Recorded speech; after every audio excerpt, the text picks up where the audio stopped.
Hello dear student, आज हम discuss करने जा रहे हैं एसएससी एमटीएस 2023 में पूछे गए क्वेश्चन को। देखिए हमारा ये आफ्टरनून शिफ्ट का हमारा क्वेश्चन है। देखिए हमारा क्वेश्चन क्या कह रहा है कि sorry I will be late, कि सॉरी मैं लेट हो जाऊंगा, एज जैसा कि अ फ्लाइट जो फ्लाइट है हैज़ बीन डिले, वो लेट हो गई है ड्यू टू बैड वेदर, खराब मौसम की वजह से। ठीक, अब इसमें एरर की बात करें तो याद रखिएगा इसमें जो एरर पूछा गया है वो एक्चुअल में वो आर्टिकल पर बेस्ड एरर है। अब आर्टिकल पर बेस्ड क्या एरर है तो अब देखेंगे यहाँ पे, जैसे देखिएगा यहाँ वर्ड जो यूज़ किया गया है, यहाँ किया गया है जैसे अ फ्लाइट। अब यहाँ अ फ्लाइट का मतलब क्या होता है यहाँ ये जान लीजिए।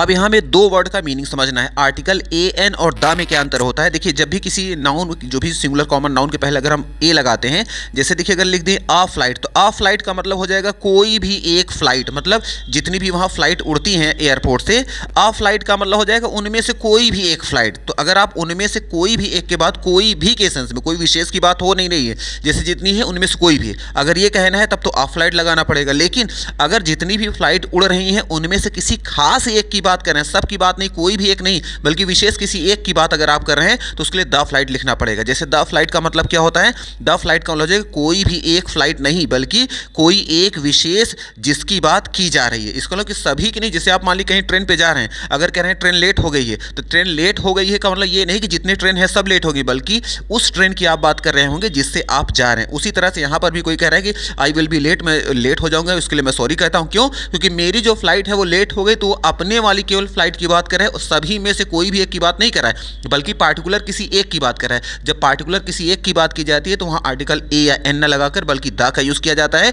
और यहां जो वर्ड आया आ फ्लाइट, एक्चुअल में यहां पे आ फ्लाइट नहीं होना चाहिए था, बल्कि क्या होना चाहिए था, द फ्लाइट, क्योंकि वो अपने फ्लाइट की बात कर रहा है। सभी फ्लाइट में से जितनी भी फ्लाइट है उनमें से कोई एक फ्लाइट नहीं, बल्कि उसकी बात कर रहा है जिससे उसे जाना है। तो जब पार्टिकुलर विशेष किसी एक की बात की जाती है, सभी की नहीं, तो उसके पहले हम द का यूज करते हैं, ए एन का यूज नहीं करते हैं। इस तरह से हमारा ये एरर पोर्शन है। अभी देखेंगे कहां पे आया है, ये देखिए ऑप्शन नंबर बी में आए, तो एक्चुअल में यहाँ पे अ फ्लाइट नहीं होगा, बल्कि क्या लिखना पड़ेगा, हमें द फ्लाइट कर देंगे, क्योंकि पार्टिकुलर किसी एक फ्लाइट की बात हो रही है, इसलिए हमारा एरर पोर्शन जो होगा वो ऑप्शन नंबर बी रहेगा। तो मे भी आपको आइडिया लग गया होगा।